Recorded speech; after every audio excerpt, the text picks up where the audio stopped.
The results do not lie. Teddy has released an NFL season win totals report every year since 2001 and is 91 and 41 with those releases, including a 14 and 3, that's 82% mark, with his 5% best bets. He went 75% with this report last year, including an easy 5% big ticket winner with the Bills over 9 wins. Take advantage of this opportunity and get on board for the low price of $199, or better yet, the report is free for Teddy's full season subscribers, documented 57% over the last 5 years, counting every play, every day. Get on board with this proven NFL profit producer.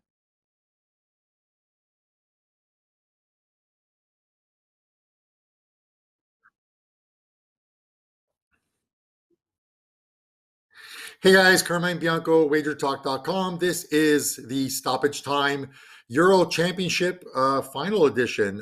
With me, Nick Borrman, Kevin Dolan, and Pavlos Laguretos of Sportsmemo and WagerTalk. Guys, quite the final, semifinal yesterday, England and Denmark. Let's bring you guys in. Kev, what were your thoughts on yesterday's game? Yeah, I thought they were actually both, excellent semi-finals. We had a half winner on the under in that game last night between Denmark and England. I think no matter what happens from here on out in the final game, the Danes can hold their heads up high. They've been a team of the tournament for me, especially missing their best player. But, saying that, really looking forward to Sunday's final because obviously, probably is two of the best teams and just trying to work out if it's coming home or on its way to Rome. So, yeah, looking forward to this weekend's final and, breaking it down on today's show. 100%. I'm going to sing that song if they win, that it's coming Rome, not coming home. It's coming Rome. But yeah, listen, I'm in Vegas for obviously for both semifinals and the finals. That game yesterday, hard to believe here, at least here in the sports book, there were a ton of people on Denmark. The fans here, I would have thought it would have been the other way around, but there was a bunch of people not a lot happy with the penalty call. In that extra time, Nick, I'm going to bring you in next on this one. Someone sort of blew a gust of air on Sterling and he fell over. But what were your thoughts on that game? The game kind of played out how I figured it was gonna. I knew Denmark was. We all talked about the last show that Denmark was gonna, definitely push England and keep it close. The penalty was soft, but I do think England played well enough to win that game. They had a couple other chances that were unable to convert. So I'm not upset with the result. The penalty, this will be talked about for a long time as far as should have been given or shouldn't have. But it was. We move on. It's on to the final now. And we try to figure out what happens next. But I think the semifinals, both games ended up being pretty good. 1-1, kind of how this game probably plays out too. And who knows, it might go in extra time for this one as well. Yeah, listen, I get it. 20, 30 minutes into that game, and I'm going to go to Pavlos next on this one. I just thought to myself, and I mentioned to the people I was watching the game with, that it looked literally like a carbon copy of the Spain-Italy game where Spain had a majority of the play and they looked like the better team, and England looked like the better team throughout that game. It's just a setup of one team having more of the possession, and you figure at some point they're going to score. And then, of course, against even though it was a set piece, against the run of play, Denmark get the opener, much like Italy got the opener in the game, and you're wondering, how is the better team in this game down 1-0? But England got it back and got it to extra time and eventually got the win. So, Pavlos, what were your thoughts on that game? Well, it's clear that when England bring players from the bench like Grealish and Henderson and Foden and Trippier, and Denmark's substitutes or players like Norgard and Andersen and Jensen. It's clear that England, we already knew that they have much more depth. And it came into play in this match, especially in the second half and in the extra time. Denmark were pretty much invisible. Whatever they did in the first half. And then after that, they only had like one shot on target in the second half and the extra time combined. So it really goes to show that it was an uneven match, and we already knew about it, but we were in Denmark, and the momentum they had, they weren't able to keep it. They lasted only for a single half. My opinion is that that was indeed a soft penalty kick. I actually I was discussing with some clients via DMs in Instagram and Twitter, and I told them to get the penalty kick in the extra time. So that cast out, even though Kane missed, he scored on the rebound, but that also cast out. We also predicted the correct score, both teams to score. So it's been a hell of a semifinals, at least for me personally. You guys also made some great predictions.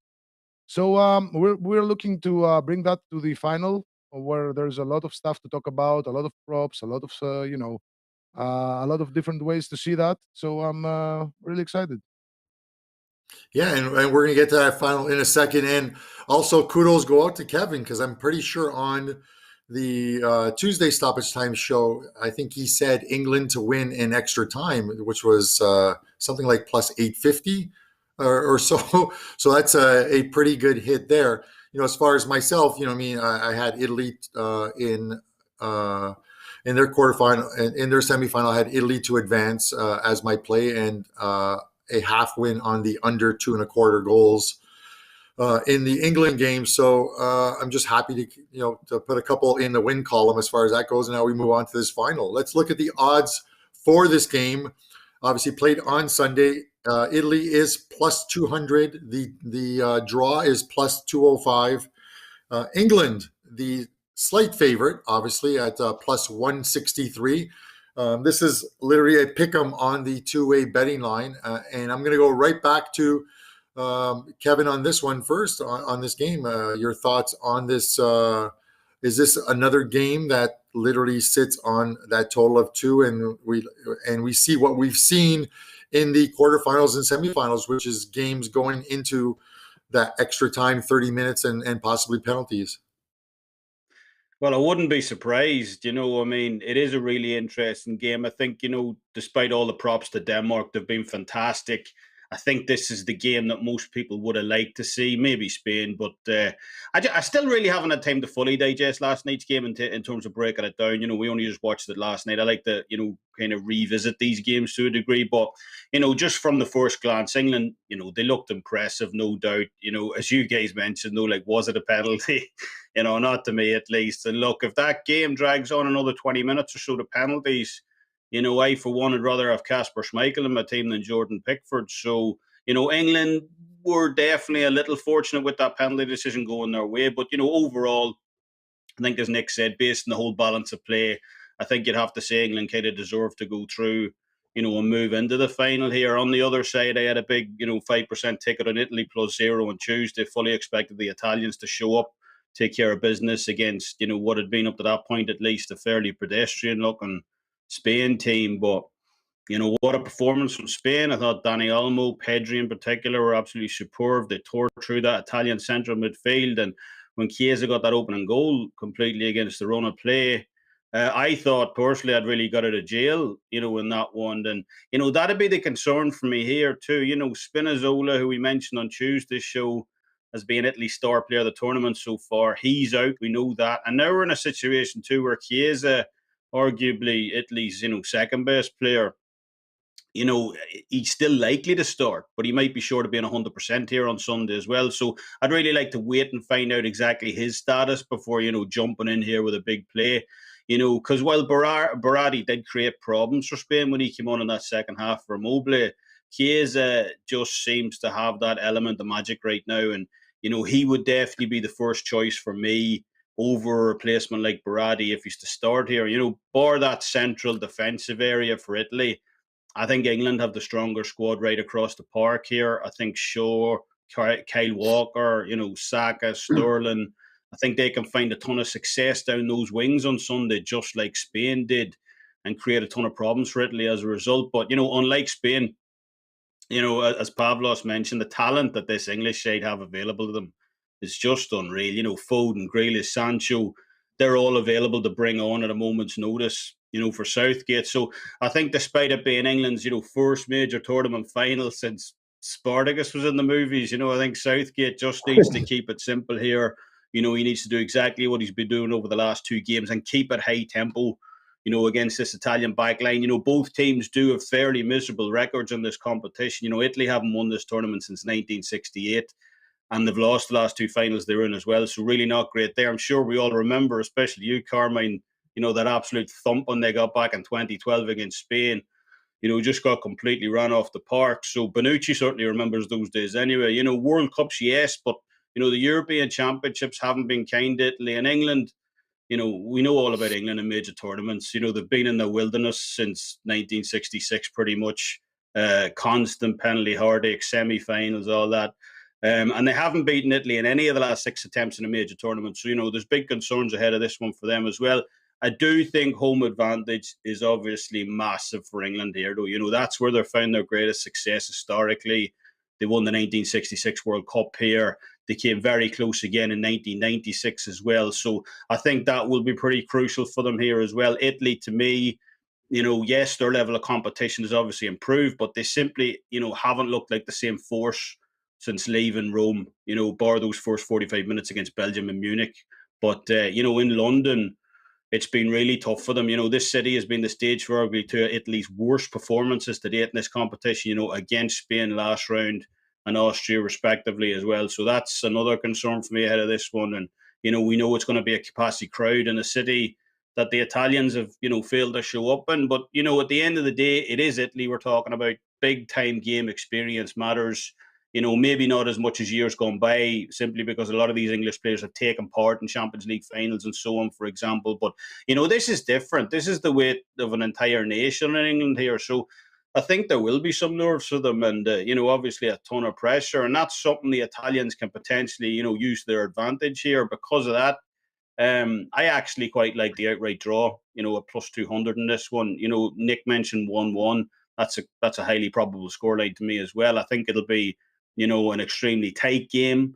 I also think Jordan Pickford, who we mentioned at the start, despite his great record so far in this tournament, I think he's an accident waiting to happen. I really do. Some of those punch outs yesterday were fairly bizarre, to say the least for me. There was a few times when he simply could have caught the ball out the air as it was being crossed into the box. We opted to punch it out. Often the opposition player sitting dangerously outside that 18-yard box. And we also, I can't remember, was it at the end of the first half, he also threw it to a Danish player at one point as well. So he is a bit of an X factor for me. And, just based on some of his decision making in these types of big games.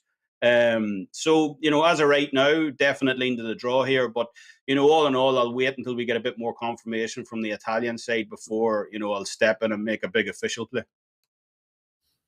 Yeah, no, that's a great take. And, every time I think of Jordan Pickford, because you mentioned him, I think back to the 2018 World Cup where during the game against Croatia, Mandzukic was down in the box. I'm not sure what happened, but Pickford went and literally just went down to Mandzukic and started yelling at him, like, get up or whatever he said. And then Mandzukic actually gets the game winner on Pickford. Sort of sticking it to him in that game. Nick, I'm going to go to you next on this one, and Kev makes a good point on the outright draw. Like this game is priced exactly where it should be. It is literally a pick'em, and if you look at, obviously, other than the three-way line, you look at the odds to lift the trophy, which take in any extra time and penalty kicks. Italy is even money at plus 100. England is minus 115, again, literally a pick'em. And then even the draw no bet lines, you look at Italy is plus 106, England is minus 125. There are so many other ways to bet this game, Nick, where you can take that 90 minutes out of the equation if you want to pick a side and not get stuck with the game ending on a draw after 90 minutes. Your thoughts? Yeah, in a rare occurrence, Kevin nailed the breakdown. He killed it. He's right on point with everything. I'll add a little bit of XG data into the analysis, but I mean, he hit on Spain outplayed Italy, England outplayed Denmark. Italy for the first time didn't look like the best team on the field in their game. England now with how well they played, their expected goal numbers got even better, and now they jumped. Before the game, Italy had the second best expected goal differential in the Euros, and England was fourth. These teams flip-flopped after their two games. Spain generated 1.52 to 0.76 for Italy. And then England generated 2.84 to just 0.25 for Denmark. I mean, they outshot them 20 shots to 6 with 10 on goal to just 3 for Denmark. So England clearly was getting their chances in that game. Their defense continues. I know they let up a goal, but their defense was really sound throughout that whole game. Once again, they're only letting up a half expected goal a game, which is remarkably low in this competition. And the line's hard. I mean, it's right where it should be, as you guys said. It's 2 on the total. It's a pick 'em either way. Personally, I don't have a lot of reason to bet this game one way or the other. I'm already guaranteed some money. I know a lot of us are on futures on at least one of these teams, if not both.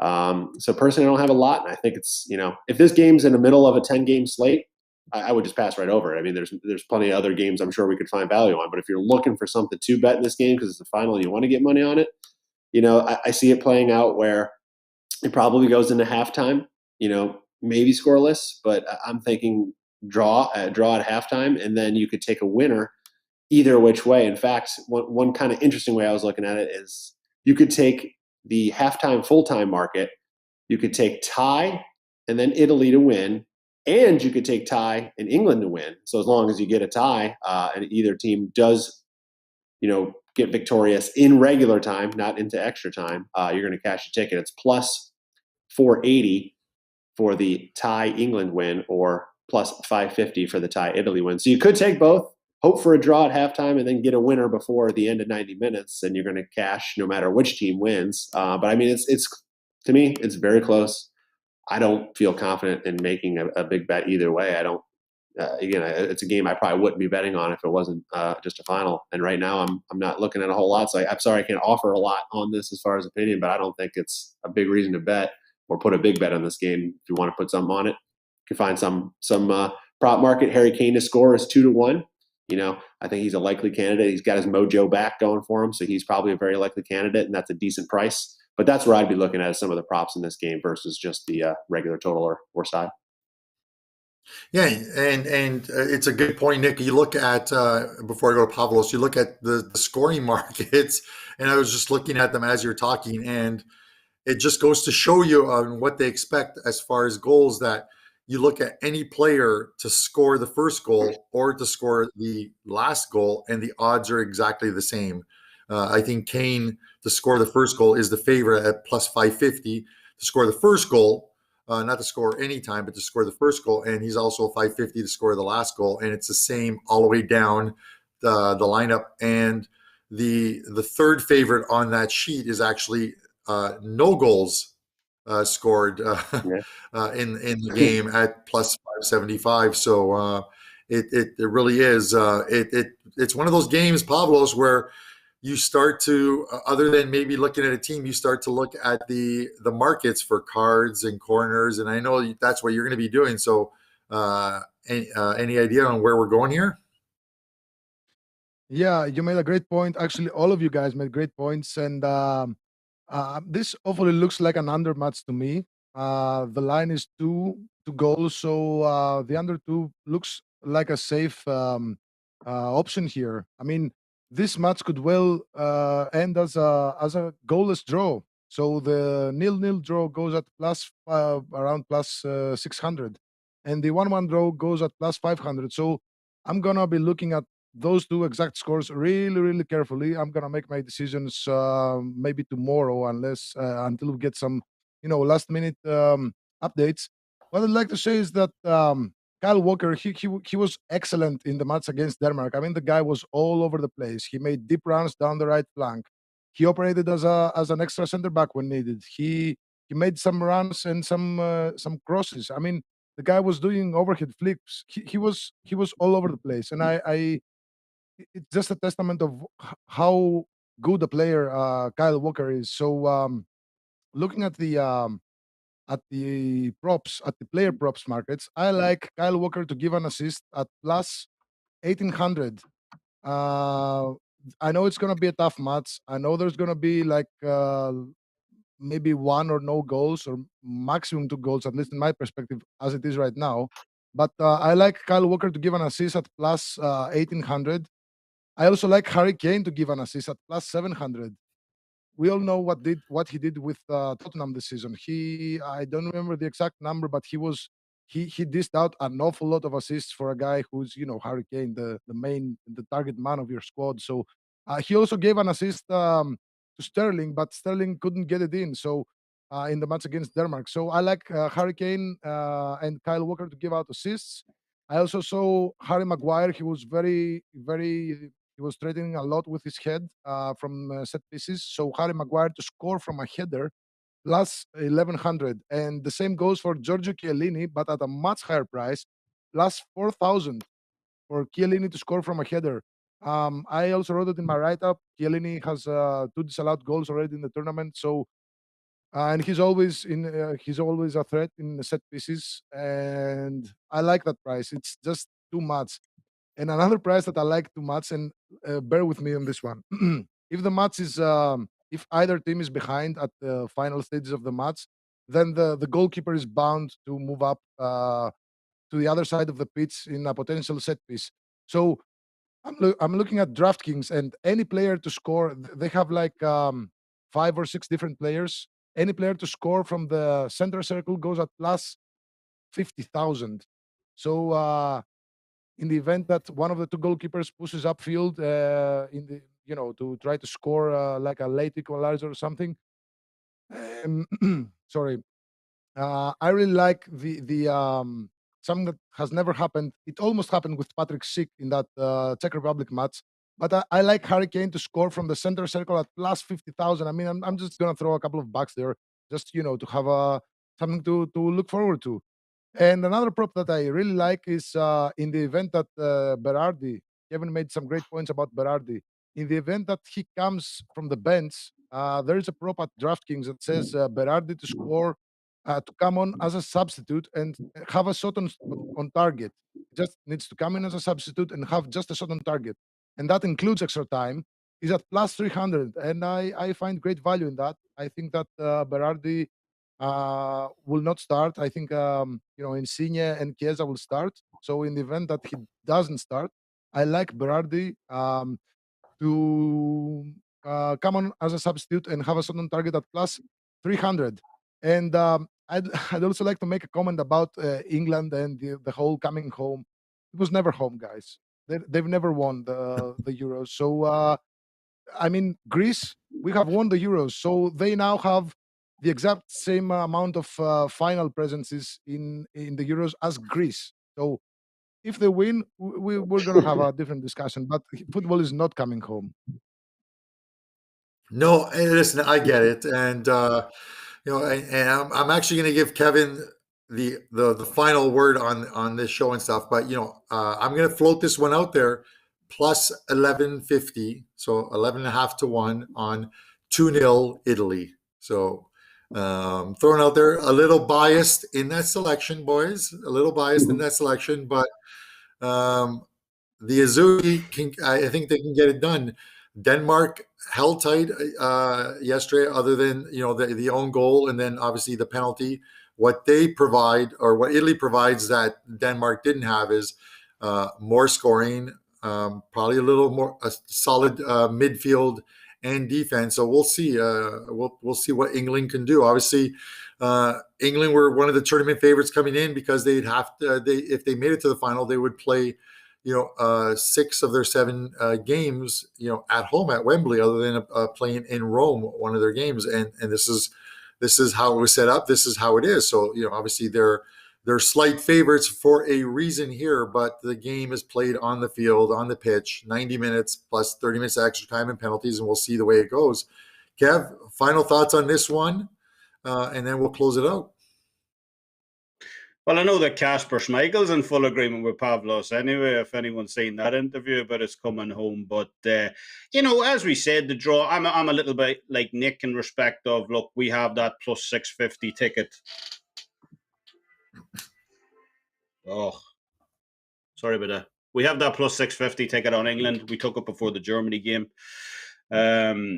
And so we'll probably just ride that. But I'll nevertheless try and find something before, because as I said, I like to analyze these games in greater detail, rewatch them a second time. So we'll definitely have something up for Sunday. But yeah, it's definitely, if there was 2 teams that you would have picked to, take place in the final, these two teams would have been, among, the short list, definitely. I'm really looking forward to the game. So, definitely personally rooting for Italy, even though I have that ticket on England. But, just looking forward to the game, and it should be a cracker.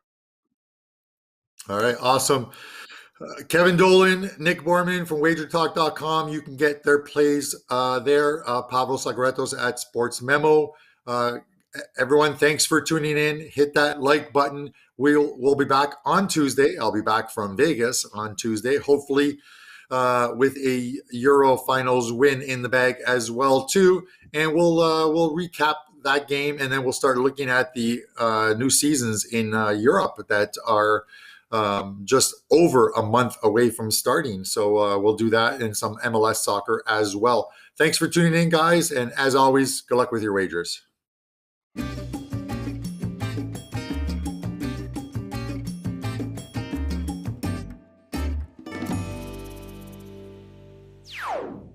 Sign up for the free WagerTalk text club to gain access to free plays and exclusive discounts. Just text WagerTalk to 33222 to sign up and get a $10 coupon to use on WagerTalk.com.